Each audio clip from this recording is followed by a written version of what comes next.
In the middle of nowhere, Christopher Hemmens. Set up. Kate has returned to see her parents for the first time in many years. During the preparation of breakfast, she has butted heads with her fiercely right-winged father, Bill. They've been interrupted by the sudden and unwelcome trespass of Fish, an exiled cult member. Penny, Kate's mother, has done what she does for all guests and made Fish a cup of tea. I'm going to give you to 3 to tell us why you're here before I throw you out. Bill, please don't be so aggressive. 1. You can't throw me out now. She gave me tea. I'll drink to that. 2. Please, no, you can't throw me out there. Why not? I'll die. Silence. Okay, I'm intrigued. Fish looks very unsure whether he should tell the story or not. Okay, fine. For the last 24-hour cycles, I've been living in Savakwai, Minchasa. Where? Fish goes to the window with a forest sticks and points to it. That's Savakwai, Minchasa. Bill goes and has a look for himself. That's Corby Wood. Fish thinks. Mine sounds better. Anyway, we were about to perform the annual goat sacrifice. Deer Storks, Mark Thorne, and Sidlebrand appear as voiceovers. Bring forth the promised. Grand Shaman Deerstocks Riverbrook led the proceedings and instructed me to bring the goat to the sacrificial altar. Oh dear, that sounds dreadful. Deerstock's Riverbrook? Yes, although many of the other elders called her Carol. I know not why, but mine was not to ask. Anyway, I led the goat down the path of awakening. Everyone in the village was there, kneeling beside the path in prayer to one we call Theodis. Grand Shaman Deerstocks Riverbrook began the incantation.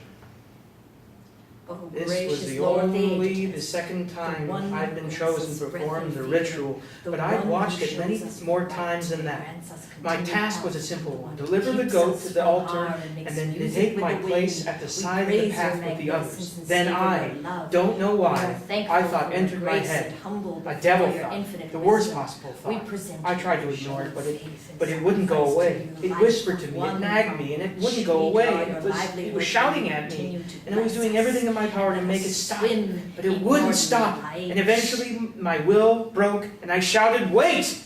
Silence. Yes. Well, Out with it, child.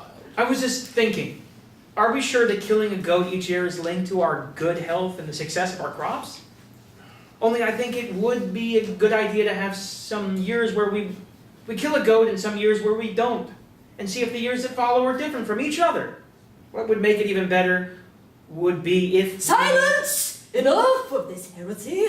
You've brought shame upon our community. You suggest actions that would surely destroy us. Your punishment will be harsh in line with your disrespect and willful attacks on our culture, observances, and way of life. Please, no, I wasn't, I swear. Enough! We hereby curse you with perpetual death. Drink this vial. Fish produces an imaginary vial. No, please, no. Drink it! Drink it! Fish reluctantly drinks the vial's contents. Every moment in fresh air will bring you one more heartbeat closer to death. You are hereby banished from this community. Leave! But I have nowhere to go. This community's all I know. No! So I left and looked for the first place that wasn't in the open air. Your house is the first place I found, so you see, if I leave, my heart will stop and I will die. Silence. Kate gets up and tries to usher, with force, Fish outside. Right. Well, thank you very much for coming along. I wish you all the very best for the future and many happy returns. Bill also gets up and helps Kate push Fish to the front door. Yes, it's been very entertaining. Please do drop by again, say, 500 years. Stop! Kate and Bill both stop and look at Penny. What are you doing? We're throwing the unstable man outside where he can't steal our kidneys. Let go of him. Kate lets go. Both of you. Bill also lets go. You should be ashamed of yourselves. Didn't you hear his story? If you throw him out, he'll die. Kate and Bill look at each other. Didn't you hear his story? Yeah, he's been living in a cult. God knows what he might do when we're not paying attention. He'll probably steal all our stuff when our backs are turned. He's got the eyes of an Albanian. Shifty. Oh, for crying out loud, Dad. Why?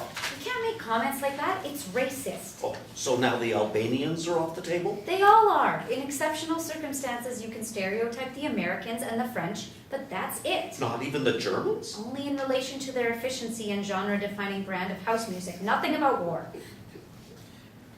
When can we send her back to London? Stop it! Mr. Fish stays. Hetty, William. the boy's not right.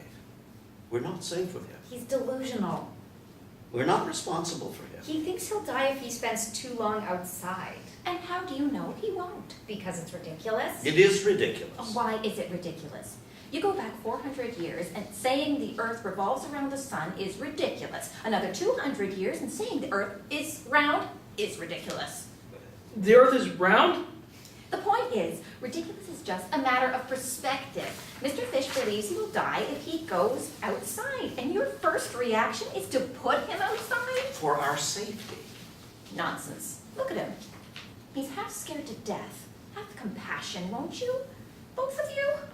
What's so important that you must condemn a man to death? Don't be melodramatic, Mom. I'm not, and how dare you treat this as trivial? Kate rolls her eyes. Now, Mr. Fish is filthy, You can say that again. Now, Mr. Fish is... so I'm going to run him a bath. You've got to be joking. I want you to stay and catch up. Mom. And I won't hear another word. Mr. Fish, come here, please. Do I need to bring anything? Do you have anything other than your clothes? Fish checks. Nope. Then no. Fish walks over to Penny, and they both exit stage right.